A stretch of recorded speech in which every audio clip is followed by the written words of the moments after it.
let me start by just saying that some of you probably, when you saw the title of the book, 99 to 1, we're probably thinking, oh, so this is another kind of book that's about, the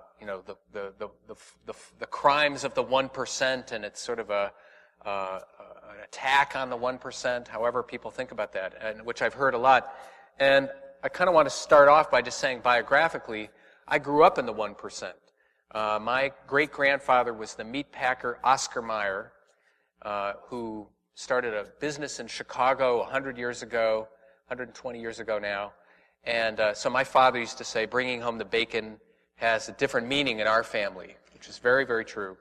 I also went to a very kind of elite private prep school in Bloomfield Hills, Michigan, outside Detroit. And it was one of these schools that was modeled after the old British tradition. We had headmasters and forms and prefects and all of that. And one of my classmates was a guy named Mitt Romney. You've probably heard about him. And he was several years older than me.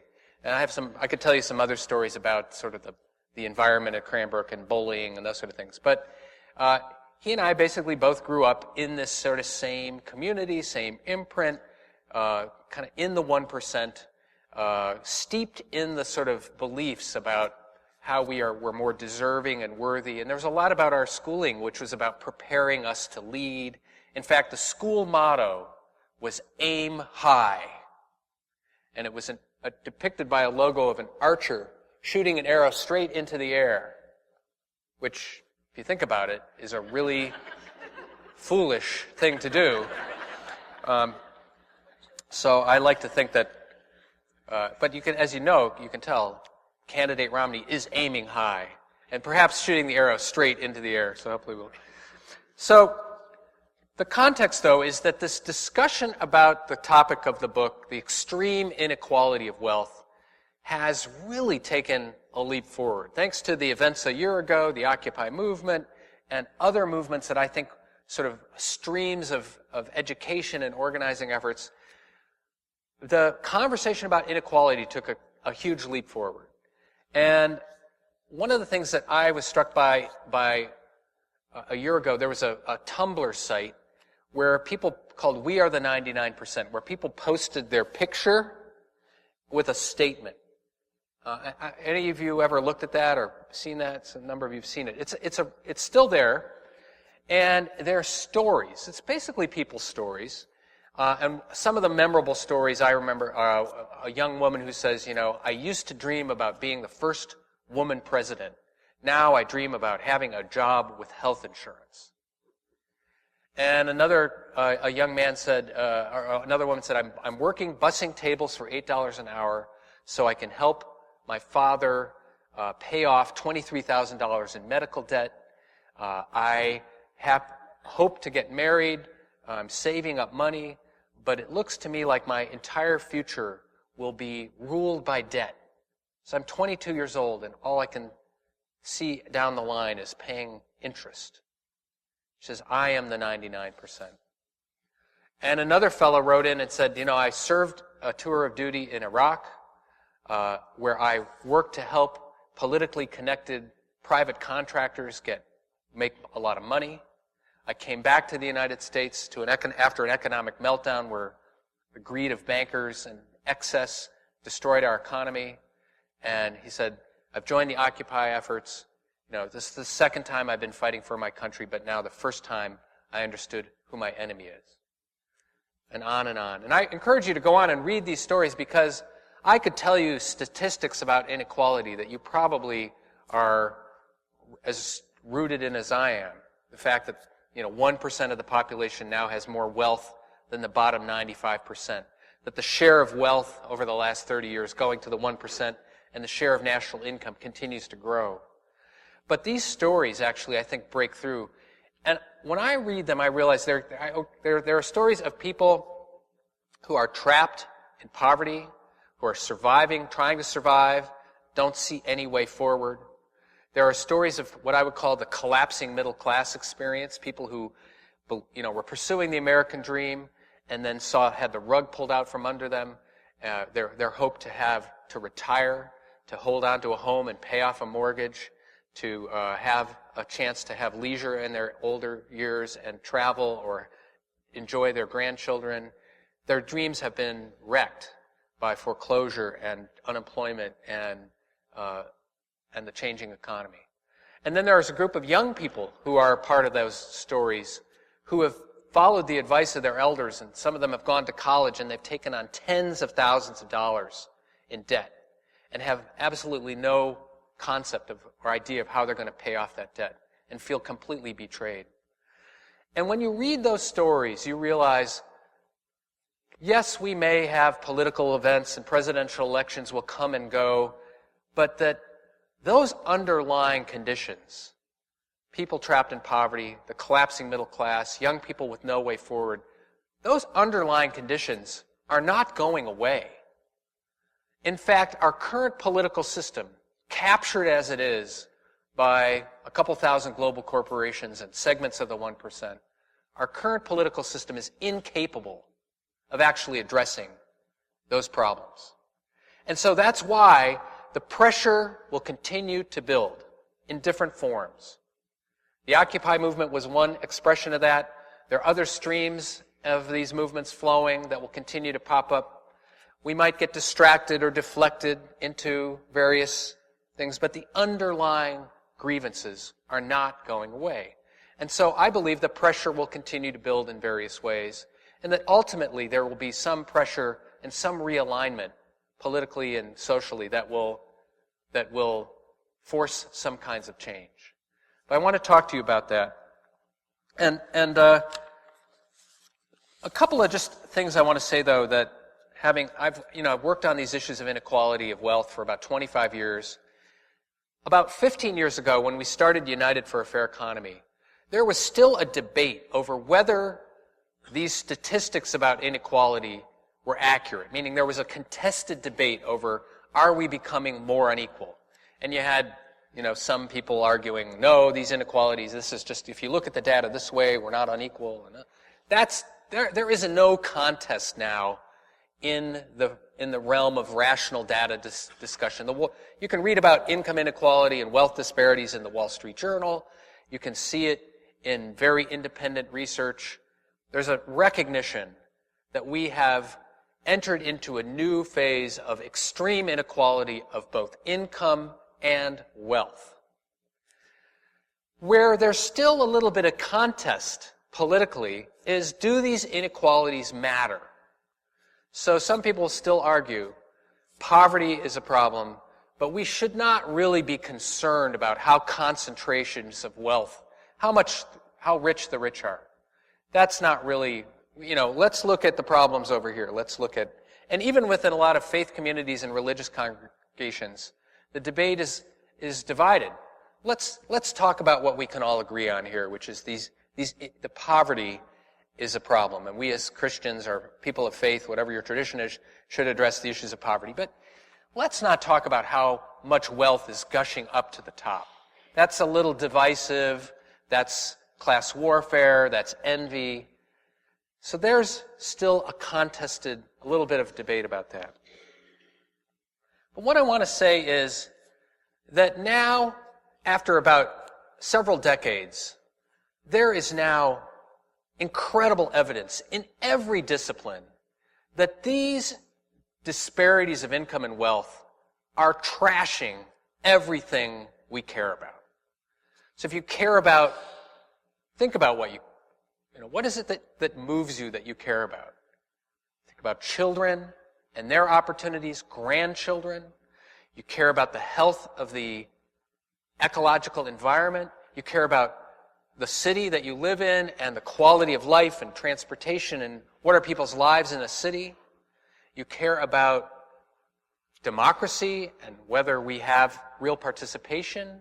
You care about mobility, the American dream that if you work hard, maybe you can actually climb the economic ladder. You care about the stability of the economy. You care about sports. Whatever you care about, I can show you now the evidence that these extreme inequalities are trashing each of these areas. That, for instance, if you care about your health, if you care about the health of your body and your community, then these inequalities are destroying the social fabric. People here at the University of Washington have the privilege of having Dr. Stephen Bezruka here, who has done some of the most important research in the planet on these issues. And across in England, Richard Wilkinson and Kate Pickett wrote this book called Spirit Level, how equal societies do better on every indicator. Inequality is making us sick. You're better off living in a society with a lower median income but more equality than a society with higher income but greater disparities of income and wealth. Because, and here's the important underlying reason, when you have extreme inequalities of wealth, when a society pulls apart to that level, the rich and poor gap, there is a breakdown that happens. A breakdown in solidarity, that sense that we're all in the same boat, a breakdown in empathy, an injury to you, does it still matter to me? There's a breakdown in order and continuity and community, and people become polarized, and in place of that, they become fearful, or they begin to believe caricatures about the other. And again, this is why an organization like Real Change is so important, because 1,000 times a day, the vendors who sell you spare change are reaching across economic and racial divides to say, here I am, I'm a human being, I want to connect with you and at least want to sell you a terrific newspaper. That's revolutionary in a society where people live in different class and race bubbles. And the more polarized, the more those bubbles exist. So, inequality matters. I won't even go down the list of every way it matters. You could have an interdisciplinary department at the University of Washington now on inequality studies that would bring together biologists, psychologists, doctors, political scientists that would sort of can document why these inequalities matter. So I won't go on and on. But it does undercut what we care about. A second point I want to make is that 99 to 1 as a framework has really obvious limitations. Not everybody in the 99 has comparable experiences, right? I mean, it's obvious. If you're in the 95th percentile, your experience of, and you have savings and a second home is very different than somebody who's in the bottom 5th or the bottom 10% or is destitute. Similarly, if you're a person of color in the 99%, your experience of trying to build assets, build businesses is entirely different. So that 99 to 1 frame shouldn't be kind of an excuse to lump together or render invisible the experience of poverty or the racial wealth divide, which is so persistent. But it is a kind of an interesting framework, I think, to understand what's going on. For instance, we have had an economy. The rules of the economy have been changed to benefit the 1% at the expense of the 99%. Sure, if you're in the top 5th, you've benefited from some of those rule changes. But it's a very important analytical point. The rules of the economy have been tilted to benefit a very small group. What do we want? We want an economy that works for everybody. And I think that 99 to 1 lens, if people look through that, who see that their interests, they actually have common cause with a large majority of people, is a powerful thing. Actually, on Monday, the Institute for Policy Studies, where I work, we're releasing an inequality voter scoring card, where we look at 38 pieces of legislation with the simple lens of, did this legislation benefit the 1%, or was it good for the 99%?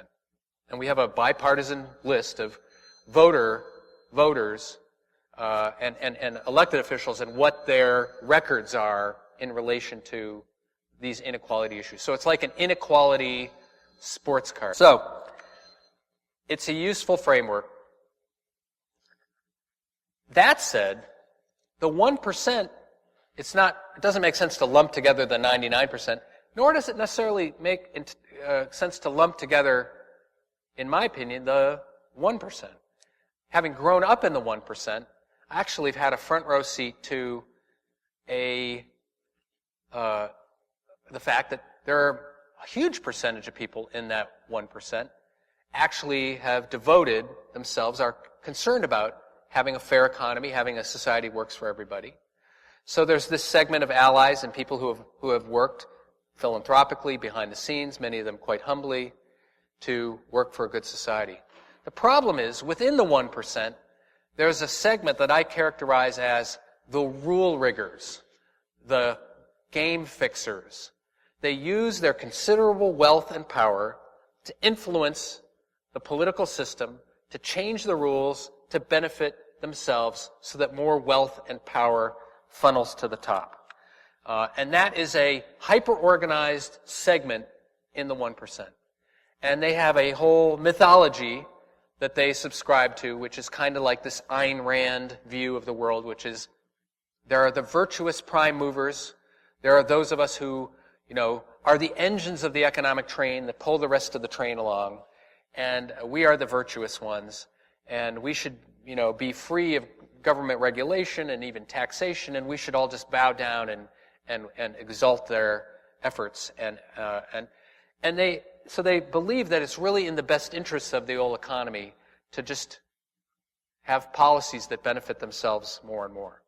You think of the Koch brothers, who are these two brothers who have this huge, who are today, the Forbes 400 released their list of their annual sort of September once-a-year tally of the billionaires. The Koch brothers, their net worth from last year increased 24%, from 50 billion to 62 billion. That's 12 billion more than they had last year. So their strategy is working. It's a very good investment. You invest $100 million in changing the political system, and your net worth you can't do better in the market, right? I mean, so they are rule riggers. We should not think of that. We should understand that's their wealth building strategy, is to tip the rules, tip the game in their favor.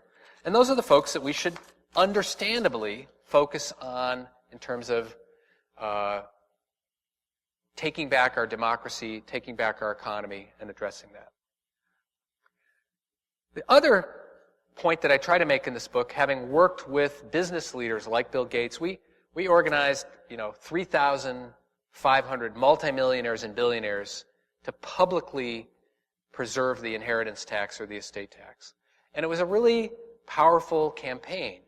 And one of the things I learned in that is that there are two types of businesses, at least, but if I could kind of group them together, there's the majority of businesses in this country are what the journalist Jim Collins calls built-to-last businesses. They're anchored in a locality. They are accountable to a community. This is not always the case, but they're more rooted. They pay taxes in a locality. They are philanthropically engaged in a community. But there's this small segment, a couple thousand global corporations that operate across state lines and across international borders. And their entire business model is what I would call built to loot. So there's built to last and built to loot. And they will tell you that they're job creators. But in fact, their business model is about shedding jobs, is about getting you to pay their bills.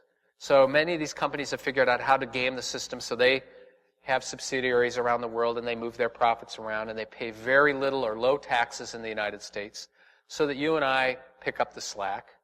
And they try to shift jobs and they try to squeeze their employees and they try to get our communities to pay the healthcare costs of their employees, and they dump their pollutants into the stream and we have to pick it up. So their model is to shift costs off of their balance sheet onto you and me and onto nature, and that's their way that they boost their profits and boost their net worth. And I think going forward, it's important to realize there's huge allies in the business community in that built to last, rooted business effort. And that's where some of these business associations, like the Business Alliance for Local Living Economies, or some, here, Washington First, Seattle First, these are the rooted businesses that we should be lifting up, and we should be trying to de-link as much as possible from the built-to-loot economy and the built-to-loot corporations. So, that's a little bit of context, but I think what you're probably wondering is sort of what's the way forward? How do we reverse these inequalities? And is it too late? Right? Have we crossed some lines? Have we become so deeply rutted in these patterns of inequality? And I think we have some huge challenges in that. But I think that there are some interesting rumblings out there that I just want to observe, and then we'll take a break and hear your questions, write your questions, and hear some music, and then come back and discuss what are our prospects. But one thing is that the most European countries, Canada and the European social democracies, have much lower levels of inequality than we in the United States have. Now, why is that? Well, one reason is they have a higher floor, meaning there's higher income floor, there's a floor through which people cannot fall into complete destitution and poverty. Can't fall through the healthcare floor. There's minimum standards of health, income, access to opportunity. And so many societies are not as extremely unequal as the United States because they do things like raise the minimum wage, or have universal health insurance, or have established paid vacation time, or benefits that raise the floor high. So there are things that we can do that just raise the floor to create at least minimal standards of dignity and opportunity. So there's a set of policies there. There's also a set of public policies or interventions that reduce inequality that I call leveling the playing field. How about, campaign finance reform, where you try to break the nexus between money and influence. You pass campaign finance reform laws and those sort of things. Or you say, instead of having two tax rules, one for global corporations and the 1%, and another set of tax laws and rules for everybody else, why don't we operate with one set of tax rules? Why don't we stop privileging a small segment of taxpayers? So there are things that I think just sort of level the playing field. But here's the problem. We can raise the floor and we can attempt to level the playing field. But as long as the concentration of wealth, as long as there's so much wealth concentrated in few hands, that will continue to undermine anything and everything we try to do. Campaign finance reform, I'm a huge backer of what Lawrence Lessig and others have been talking about. How do we address that? But the problem is, money is like water running down a hill trying to influence politics. You can put up a barrier, you can put up a dam, you can try to dig a hole and keep the money from flowing as fast, but the money is just going to keep flowing into the influence business. And so we actually have to, sort of in tandem, while we're trying to arrest our democracy back from big money, we need to also put forward bold proposals that address the concentration of wealth directly and sort of inch our way forward to push for those changes. So I like to think from like an acupuncturist, what are the pressure points, right? Maybe you've had this experience where your back has gone out and somebody goes and things kind of pop in. There's a lot of things that we need to do, but where are there some particular spots that if we focused our energies and built movements and built a 99% movement, what is it we would push for? And clearly, there's a whole area of what I would call taxing the wealthy. Taxes on the wealthiest 1% have really gone down, not just the last 30 years, but steadily been going down since President Eisenhower, since the 50s. That even under President Kennedy, and really since 1960, since Barack Obama was born in 1961, the share of taxes, the share of the percentage of income of the wealthy has gone steadily, steadily down. It was like in 1960, if you were in the wealthiest 1%, your effective tax rate, what you probably paid in income taxes, was about half of your income. Today it's about 23%. And then the more richer you are and the more your income can be moved offshore or can be considered capital income, the smaller percentage of you pay. So that's how you end up having a Warren Buffett who says, how is it that I pay 14% of my income in taxes and my secretary and my office staff pay 28% of their income in taxes? How could that happen? It's because the rules on taxing the wealthy have been so altered. So we have to reverse that, not just by letting the Bush tax cuts expire, but through a robust inheritance tax, through a new progressive income tax, and the like. So there's a whole bunch of interventions there. They're not popular in Washington, but they're becoming very popular to the wider public. Polls are showing that people now support taxing the wealthy at much progressive levels. 75% of the population, 80% of voters now support that. So we're in a situation now where Washington, the politics of our national society, is completely locked down, or not entirely locked down, but partially locked down. And yet public opinion, the pressure is building for some of these progressive policies. Another set of interventions would actually eliminate the incentive for excessive CEO pay within companies.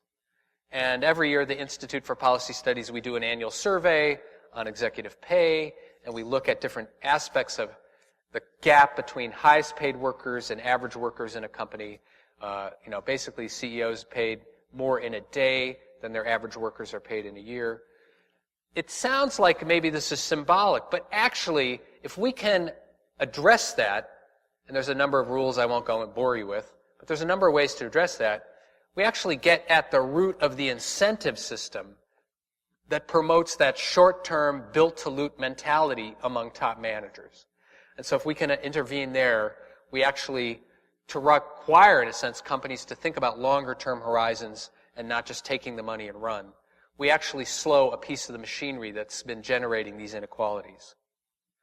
A third area is to shut down what I call the offshore system, which is the way in which global corporations and the wealthy are able to move their money out of the United States and not just avoid taxation, but avoid accountability in any form.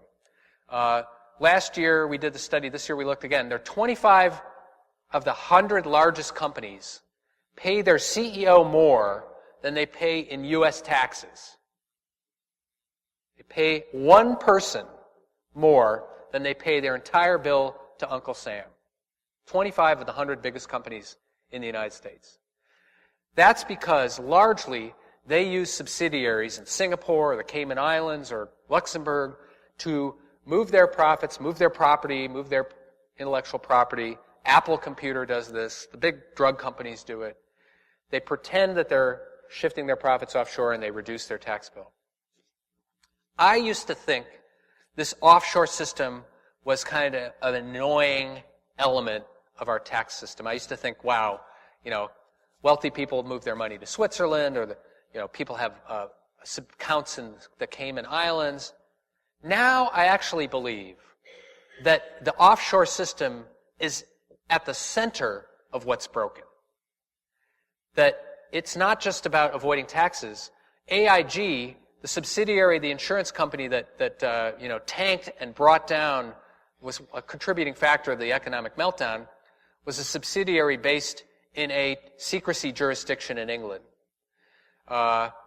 If you care about Africa and poverty in Africa, the offshore system is the way in which corporations and global elites around the world move their money out of countries and extract wealth before it's subject to taxation. And there's a terrific book by a guy named Nicholas Shaxson called Treasure Islands. He's a British journalist. Really interesting if you care about global poverty, tax policy, and corporate accountability.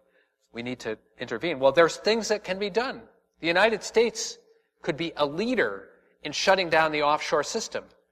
Barack Obama has actually done a bunch of things that have, at the administrative level, to shut down pieces of the offshore system. But there's now a global movement led by groups like Oxfam, concerned about global poverty, that are exposing. And a new film called We're Not Broke which premiered at Sundance, that I commend to you to look at how that offshore system works. A couple of other quick intervention areas. We need to break up the mega banks. The 6 big banks that drove our economy off the cliff have their share of the market has increased by like 15% since 2008. These are the banks that would not exist without our taxpayer subsidies. We're subsidizing them to grow and gobble up other banks. So we need to move to prepare for the next time one of these banks starts to wobble. There's not a government bailout. There's a government breakup of those banks. They're not only now too big to fail, they're getting to be too big to save. And so, there's a David Korten has written a terrific paper about sort of how is it that we move from the Wall Street sort of casino economy and these 6 big banks to creating a regional credit system and moving capital back to local institutions.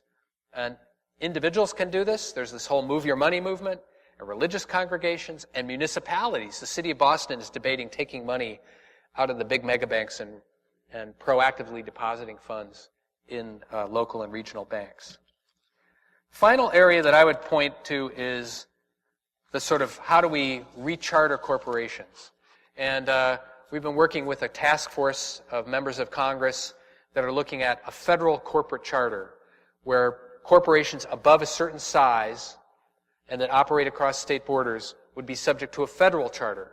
So they can't just be incorporated in Delaware with no accountability, but that they actually have to subscribe to a higher level of transparency. So things like that, a federal charter that redefines corporations, redefines their rights and their disclosure.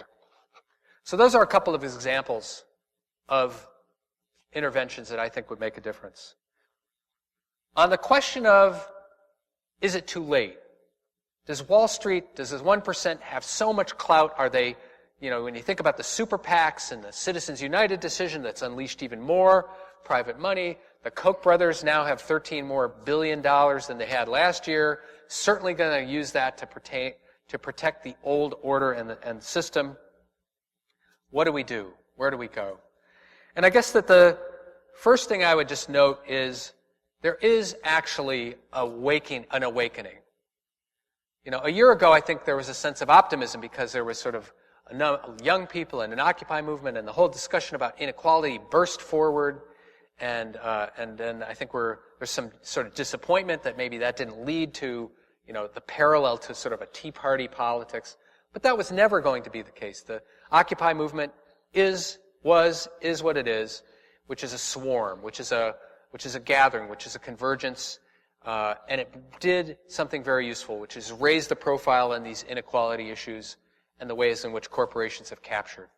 Other movements have flowed out of that and will continue to build power. But there's a global awakening on these issues of inequality and concentrated corporate power. The movement to close down offshore tax havens globally is in a very different place than a year ago. The movement for a Wall Street financial transaction tax, a levy on every transaction, is a global movement. The European nations are pressing the United States. Whenever Obama gets together with the leaders of France and Germany, they're all saying, President Obama, why can't you have a Wall Street transaction tax like we're trying to put in place? Why can't we globally move in consort to slow down the speculative frenzy of our financial sectors? So there's a movement building in that area. We're part of an effort called the Other 98%. And I encourage you today to sign up for the Other 98% online and join some of the actions that are coming out of that. Rebuilding the dream. People are forming affinity groups, resilience circles, preparing to think about creative actions to take. So I think there is an awakening. It isn't always mirrored in the mainstream media. And in a way, I think that the Occupy movement might have been a little overhyped, and then all the interesting things that have happened have been underreported. Let us not let that dictate how we understand what's happening in the world. The second piece of good news is there's allies in the 1%. There are countervailing, there's the patriotic millionaires, wealth for the common good. All these networks are forming of people in the 1% who are using their leverage to retell stories about how wealth is created and to advocate for the policies we're talking about here. The third piece of good news is people are not waiting for our political leaders to lead on this issue. They are moving forward wherever there is an opportunity. So the Move to Amend movement to repeal the Citizens United decision is working all over the country at the local level, passing ordinances, doing educational forums, enlisting, Reverend Cecilia Kingman was telling me in Montana, there's statewide pressure to reverse Citizens United. State legislators are debating this. There's sort of a movement that if change is blocked in Washington, we need to move in other arenas. The Move Your Money movement, moving money out of the mega banks. 350.org, the group that's been taking one of the groups nationally that's been working on climate justice and climate change. After the election, we'll be launching a huge campaign to move money out of the fossil fuel sector. Divest yourself, divest your congregation, divest your pension fund from the fossil fuel powerhouses that are blocking reform. So they're not going to Washington to ask for anything. They're taking direct action and doing education along the way. So I think that that's a good sign. And President Obama has campaigned on these issues of inequality. But the reality is he's like getting out in front of the parade because public opinion has already shifted to that spot. And I think that's the good news. But the final thing I would say is that we have working in our favor is that we actually, as individuals and communities, have huge capacity to change, not just in the short term, or not just over years and years, but in the short term. People are making decisions every day to live very differently, to make different choices, and to push for change. And I want to just close with a story, which is a couple months ago now. I was part of a demonstration in Washington, D.C. for a financial transaction tax. Now, how many of you have ever joined a street demonstration in favor of a good tax policy? Raise your hand. Okay. It tends not to get people out into the streets, right? It's not like, it's a little wonky. In fact, a year and a half ago, the number of people who could talk about a financial transaction tax would have fit into this room with you all. This would have been the size of the conversation nationally. But a couple months ago, I was part of a demonstration with 7,000 people marching in the streets of Washington to press for a financial transaction tax, a Wall Street tax. Now, it happened that 6 of the 7,000 people marching were nurses. Are there any nurses in the room? Any nurses? You have a nurse here? Thank you. Okay. It just so happens that the National Nurses Union has decided that the financial transaction tax is like their intervention, the thing that they want to put on the national agenda. And they have thrown their leadership and members and rank and file into this effort. So here I am marching along in Washington with 6,000 nurses. I know because they're all wearing red shirts, and the rest of us are not. So I turned, and there's one nurse marching along. I said, "Hi, where are you from?" She says, "Oh, I'm from Taunton, Massachusetts." And I said, "Well, I'm from Boston." Taunton, I got people in Taunton. So we start talking. I said, "How did you get here? Or why are you here?" And she says, "Oh, I got off my shift last night at the city hospital, and I got on the bus, and we came down all overnight, and, we were sort of partying and laughing, and we didn't sleep that much. But here we are. We're out here marching at 9:45 in the morning." And I said, "Wow, that's pretty cool, but why are you here?" And just to get it to understand, Eleanor is probably 55. She's wearing her shirt. Her shirt on the front says, "If you save a life, you are a hero. If you save 100 lives, you're a nurse." And she's holding a placard. In fact, all 6,000 nurses are holding these placards that say, "Heal America. Tax Wall Street." And she says, "I am here because I work as an emergency room nurse, and I see the impact of this economy coming in the door on the bodies of my patients. I see people who are overstressed. I see people who have hurt themselves or hurt their loved ones. I see people whose health has been destroyed in the last couple of years by poverty or the collapse of their dreams. She says, in fact, a couple weeks ago, I was doing an intake. So a man came in with chest pains, probably having a heart attack, and he's sitting on the gurney, and I'm doing his paperwork with him, and I say, sir, Mr. Smith, what's your address? And he starts to cry, and he says, I just lost my house that I've had for 40 years. That's why I'm having these chest pains. And she looks at me, she says, you know, you hear enough of those stories. You think, yeah, I'm a nurse and I work hard, but I got to do something about this. I got to do something to stop the greed that's destroying our country. I got to protest. I got to get on the bus. And then she looks at me and she says, do you know what a financial transaction tax is? I said, yeah, I've heard of it before, but I love hearing about it from you. She says, well, this is how it works. You tax Wall Street. She's giving me the rap. And she says, now we're going to go meet all 6,000 of us are going to meet with our members of Congress, and we're going to just stay on their butts until they co-sponsor this legislation and pass it. We're just going to be like showing up every month on their doors. So here's the good news. Eleanor got on the bus. And there's a lot of other people who are choosing to say, okay, time to answer the call. There are even more people who are waiting for the invitation to come from you, to join you, to get on the bus, or whatever that means for you. So I think the good news is there's an awakening. We may not read about it in the newspaper tomorrow, but I can attest to somebody who gets to travel and talk to groups and see what's going on. There's some rumblings in the land. And I encourage you to be part of that. I'm sure many of you are. Form an affinity group. Get together with some of your neighbors. Talk about the events that we're living through and what you're going to do together. Buck up your spirits. Help out the people who are struggling. Form a mutual aid group or a resilience circle or an affinity group. Don't take action alone.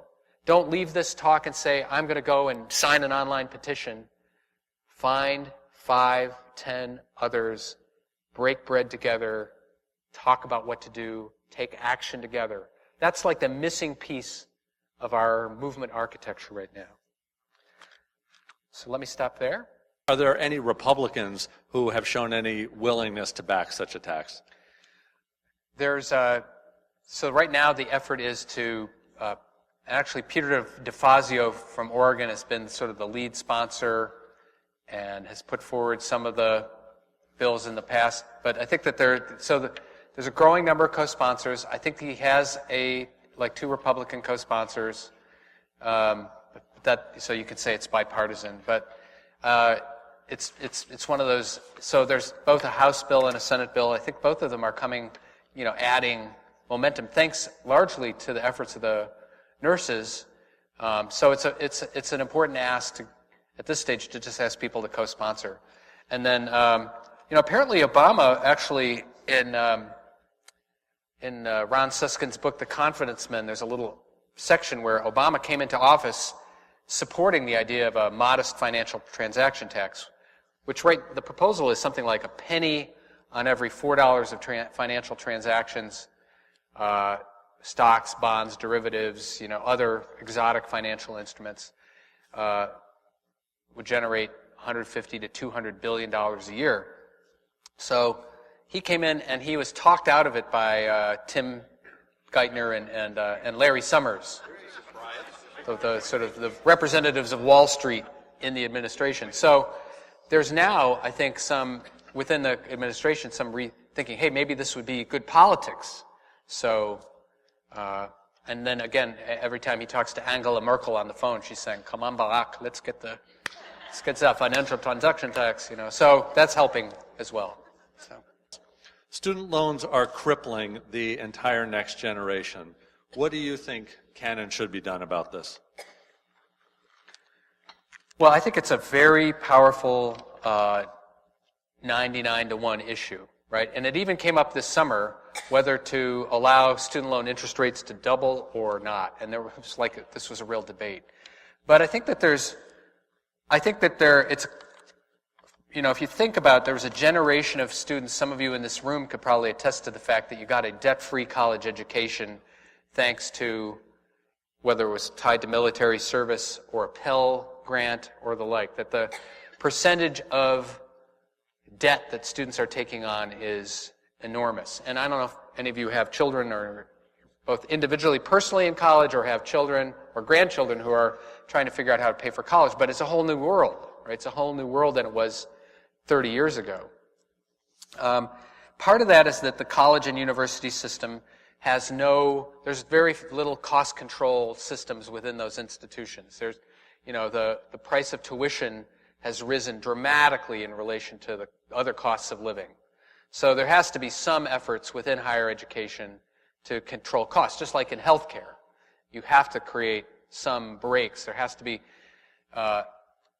then I think, there has to be a movement to push for debt-free or low-cost college educations. I mean, one of the proposals I think we should pass is something like you have a robust inheritance tax in this country, like what Bill Gates and I have been advocating for, that goes, raises, X billions of dollars, that goes into a higher education trust fund where students can get access to debt-free college educations in exchange for 2 years of national service. You do 2 years of military or civilian national service, you get a debt-free college education. Well, there's a lot going on there. You're addressing the concentration of wealth, you're reducing this huge burden, crippling burden on young people, and you're reweaving the social fabric by creating a national service that sort of links together and has people experience across communities and across class some of the benefits of being active in our society. So those are the kind of interventions that I would advocate. But I think that there's another question, which is what is higher education for? What is college education for? It's a bigger discussion, an interesting thing to think about in the context of where we're going in terms of a new economy. As somebody, we have, in our family, young people in college or wanting to go to college, and the discussion always is like, what are you going to get for this? Are you being prepared for anything relational to the new economy? We've said to our kids, we'll give you $10,000 to go to trade school. Learn how to be an engineer, a plumber, build small hydro, whatever. Well, you want to be a farmer? Take that money, we'll help you buy some land. Learn the skills and trades of the new economy, not go into debt to learn something tied to the old economy. So I think there's a larger debate over how should we be directing higher education, and for what occupation should we be encouraging young people to go forward into.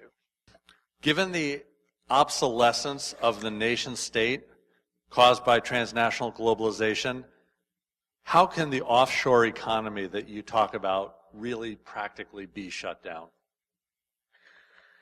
Well, we have lived in a global economy for centuries. What's changed is the movement of capital has really accelerated. The ability to move capital across borders without, electronically, has accelerated the global movement of money. But it's really in the last 15 years that the offshore system has moved to this current level of, it's like every corporation's got to do it. It's sort of like, and there are things that can be done. One is through treaties. The United States can use its economic clout. This is one of the places where we are a superpower, right? You can say, look, we can take the lead in corporate disclosure across. You can say, if you want to do business in the United States, you need to disclose all the jurisdictions where you pay taxes. Country-by-country reporting is the name of the reform.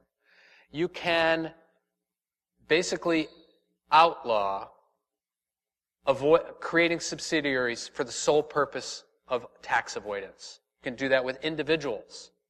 You cannot move money offshore solely for the purpose of tax avoidance. There has to be a real business. It's one thing if your company actually has subsidiaries that do business in other countries. It's another thing when you just have a post office box in the Cayman Islands of a corporation that holds your patents. So you can outlaw, Congress can outlaw certain types of corporations that are existing for the purpose of avoiding and dodging taxes. So, and the United States can use its global clout to enforce treaties. You want to trade with the United States? You want to sell products?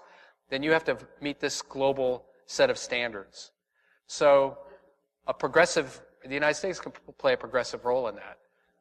So I think those are a couple of the ways. And there is Senator Carl Levin in the Senate has been the champion on this issue from Michigan. The Senator Carl Levin should look at his Stop Tax Haven Abuse legislation and some of the current legislation he's putting forward that actually, it's fairly complicated, but there's like 17 different interventions that actually would make a huge difference in shutting down the offshore system and really the secrecy jurisdictions that exist. There's 65 countries that are now officially secrecy jurisdictions. And if they want to do business with the United States, they have to become more transparent. That would really change the dynamic. When you talk about distribution of wealth and shared prosperity, it conjures up images of communism and socialism. In the current phase of extreme inequality of wealth and income, I've talked to business people where I've said, if you care about capitalism, whatever that means to you, you need to be very concerned about this maldistribution of wealth, because this is distorting the capitalism that you profess to believe in. It's creating monopolies and distortions and power concentrations that are warping and destroying capitalism. If you care about small business in this country, then why is it a small business has to compete on an unlevel playing field with these global corporations that have an entirely different set of rules? That is wrecking healthy capitalism. From there, I think we could say, look, part of the problem is we are destroying nature and squeezing people in an exploitative way, that our current form of capitalism is destroying nature and creating these grotesque inequalities and perpetuating poverty. That there are other forms of capitalism, the Scandinavian model or other forms of capitalism, where they have a vibrant private market that has private enterprises and flourishing small businesses, and that is a good thing. And there's huge amounts of the economy that are tied down. For instance, the ecological commons is protected and managed for the long-term, survival of a community and the planet. That you can't get rich. The built-to-loot model of capitalism has to be shut down. What happens after that is where lots of people can have different theories and divergence. But I'd like to see an economy that has a healthy private sector, but that doesn't have these grotesque extreme inequalities, and that where certain things are socialized or community-owned. Certain kinds of natural resources should be community-owned or nationally owned. Certain parts of the commons, if you will, should not be up for grabs for looting. For instance, if we create knowledge through public investments, that knowledge should be commons. It should not be enclosed and taken from us and sold back. Google should not Xerox every book and then sell them back to us. Seeds should not be owned by, patents on seeds should not be owned by multinational companies. They should be held in the commons. Yoga postures should not be owned by somebody. They belong to all of us. So there's a way in which protecting the commons, the economic and social commons and the infrastructure and knowledge commons, if that's protected, we have a society. I don't know what to call it. It's not capitalism as it's currently, but it's not socialism. It's not state ownership of the means of production. There's Gar Alperovitz, who's a terrific thinker, has what he calls kind of a pluralist commonwealth. Municipal ownership, nonprofit ownership, state ownership, federal ownership, the more sort of centralized and national owned, the worse it's going to be. I mean, the more you can decentralize ownership, the better. So, I'm sorry for this rambling answer, but I think that basically we should, before we kind of get into a debate about socialism versus capitalism, I would just like to say, look, if you care about capitalism, we've got to reduce these extreme inequalities. If you care about the future of the earth and our communities, we've got to protect the commonwealth and the commons from looting. We've got to shut down the built-to-loot elements of capitalism. But there's a number of those folks who would be willing to pay more taxes to recycle opportunity, as you say, but that resist the idea of actually paying more taxes when so much of their tax dollars are going to go to service the national debt and to pay for defense spending. How do you respond to that? Taxes are the price you pay to live in a civilized society. The wealthy should not get to opt out of paying for whatever it is that Congress appropriates money for. Everybody else is having money taken out of their paychecks to pay the bills, whatever. There's a fight, a struggle over what are the uses of our tax dollars. Yes, the military, I have my plan. Other people have their plan. We have to duke that out in a democratic society as to what the priorities are. Then there's the question of what's the system through which we pay. And there are a lot of people I know who are in the 1%. I mean, we've encountered this question in our networks, Wealth for the Common Good, saying, I would pay more taxes if I could check a box off and have it go to where I want. That's not how democratic societies work. You're going to have to get in there and fight for your fixing the national priorities just like everybody else. In the meantime, you don't get to opt out.